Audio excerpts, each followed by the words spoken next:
I don't know if you've noticed, but cancellations are up. There are homes that are on the market and then 1 minute, and then all of a sudden, the next minute, they're gone. There's no sold sign, there's no pending sign. They've just disappeared.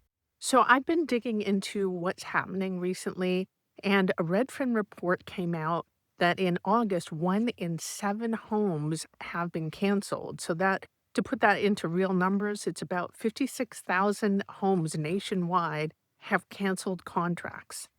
And this is the highest number since Redfin started tracking in 2017. So today I've decided to get out of the office, take a walk, and dive into why sellers are pulling their listings instead of reducing their price, and what you can do to protect yourself if you are thinking about buying or purchasing a home this year, or if you're actually planning to put your house on the market. So, if you're wondering why deals are falling through, it's not just because buyers are changing their mind, it's a little bit deeper than that. So, Redfin reported that about 70% of deals were canceled because the buyers pulled out after inspections or repairs weren't done. Stuff like a leaky roof, or if they've found some water damage in the house, or there's just been a lot of deferred maintenance. So, buyers will request either a credit or for the seller to do those repairs, and the seller, I guess, just hasn't they haven't come to an agreement. And when that happens, the buyers have the option to cancel. Or if the homeowner just doesn't want to come down in giving a closing cost credit or making the repairs, then the buyers cancel, and then shortly after, the seller just takes their home off the market.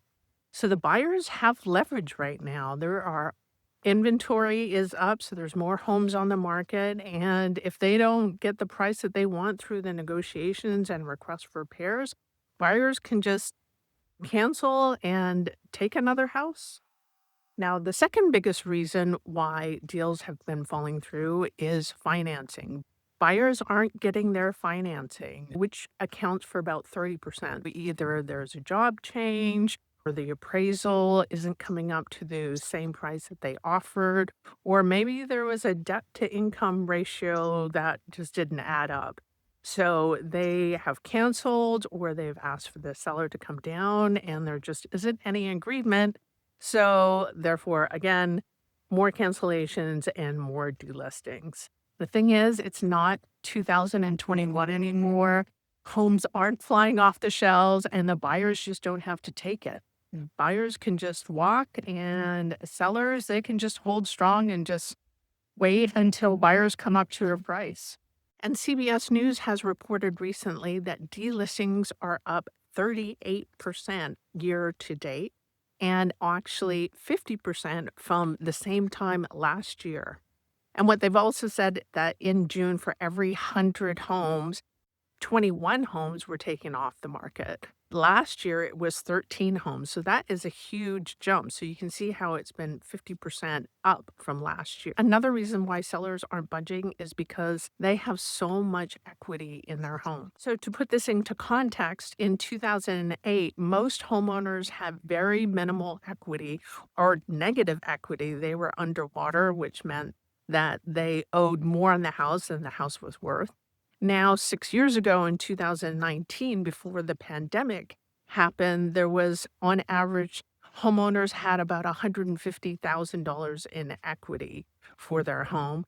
And now it's double that. So 2025, the amount of equity nationwide that homeowners have is $307,000 in home equity. So that's a lot. It's gone up double.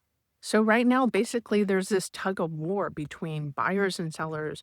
Buyers have an option of getting what they want because there's so much inventory on the market, and sellers are kind of stuck with these home prices that they want and what they believe that their home is worth. They don't have to take what's being offered. Chances are that they have a really low mortgage rate, possibly around 3%, or 4 or 5, definitely most likely below 5% for a 30-year fixed rate mortgage. So there is a standoff between buyers and sellers. So if you're wondering where cancellations are most prevalent, Redfin says that Orlando, Atlanta and Las Vegas have the highest cancellation rates. Some of the lowest rates are here in California, in San Francisco and San Jose, which is around 7%. And as far as price cuts are concerned, Zillow is saying that price cuts nationwide are around 25%.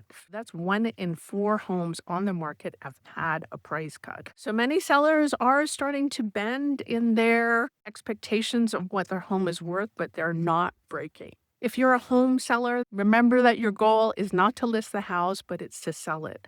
And if you wait too long to get your price, you might lose some momentum, and you don't want your house to go stale. And if you're a buyer, you know that opportunity is knocking right now. But again, there are still bidding wars for certain houses that are priced right and move-in ready. So that does happen. I have seen that recently. There was a house on the market for $999,000. There are half a dozen homes in this neighborhood that have been sitting on the market for 2 months, 3 months. And this one house came on the market, and in one weekend, it went pending, and it eventually sold for $50,000 over asking.